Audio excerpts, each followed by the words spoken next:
আমরা আজকে এই নারী মহানগরীর সদস্য বিএনপি তার আইডিয়া সেবক দলের বিপ্লবী যুগ্ম সম্পাদক মোহাম্মদ আবু বকর। প্রিয় বন্ধুরা, আমাদের আজকে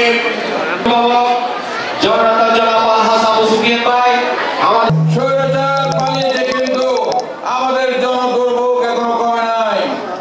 দ্রব্যমূল্যের ঊর্ধ্বগতি বলেন, আজকে মুদ্রাস্ফীতির কারণে সাধারণ মানুষের জীবন যাপন করা দুষ্কর হয়ে পড়েছে।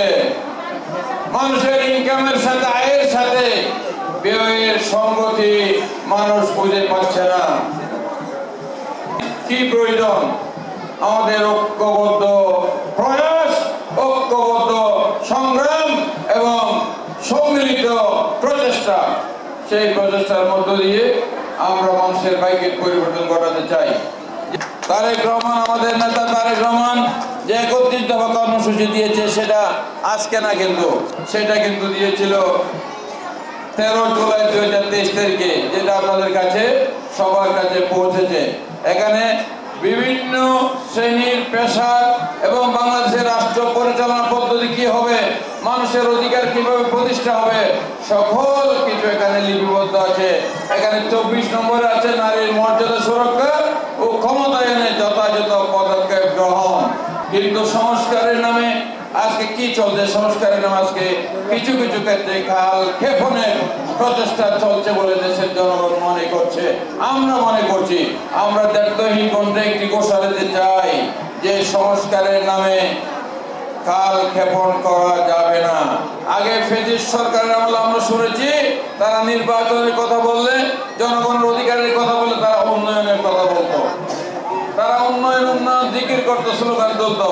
আর এখন অনেকে নির্বাচনের কথা শুনলে অনেকের মুখ বেজার হয়ে যায়, তারা সংস্কার করে। সংস্কার কার জন্য? দেশের জনগণের জন্য। নির্বাচনের কথা বলে কিছু কিছু লোক বলে যে এত তাড়াহুড়া কিসের নির্বাচনের জন্য।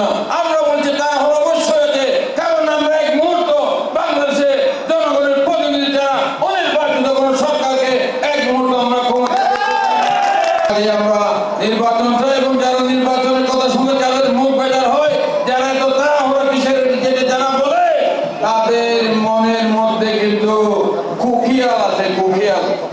তাদের মনের মধ্যে কিন্তু শয়তানি আছে।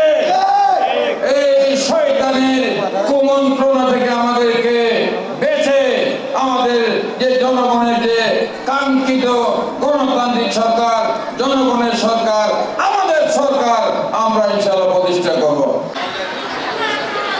আমরা অনেকদিন পরেও আজকে স্বৈরাচার হাসিনা মুক্ত বাংলাদেশে দাঁড়িয়ে আজকে আপনাদের সামনে একটি মহিলা সমাবেশের আয়োজন করতে পেরেছি। আজকে প্রায় 17টি বছর আমাদের নেতা কর্মী, ইভেন আমার পরিবারের হাজব্যান্ড পর্যন্ত সব আওয়ামী লীগের দোষরদের কাছে নির্যাতিত হয়েছে।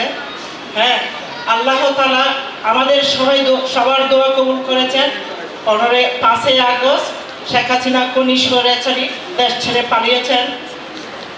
এতে আমাদের আল্লাহর কাছে শুকরিয়া আদায় করছি। যদি আমাদের নেতা আবু সুফিয়ানকে আমরা যদি এমপি নির্বাচিত করতে পারি এবং আমাদের নেত্রী দেশনেত্রী বেগম খালেদা এবং তারেক রহমানকে যদি আমরা ক্ষমতায়, বিএনপিকে ক্ষমতায় আসতে পারে, আজকে যারা এখানে সমাবেশে এসেছেন, ইনশাআল্লাহ আপনাদের প্রত্যেকটি ঘরে ঘরে যে আজকে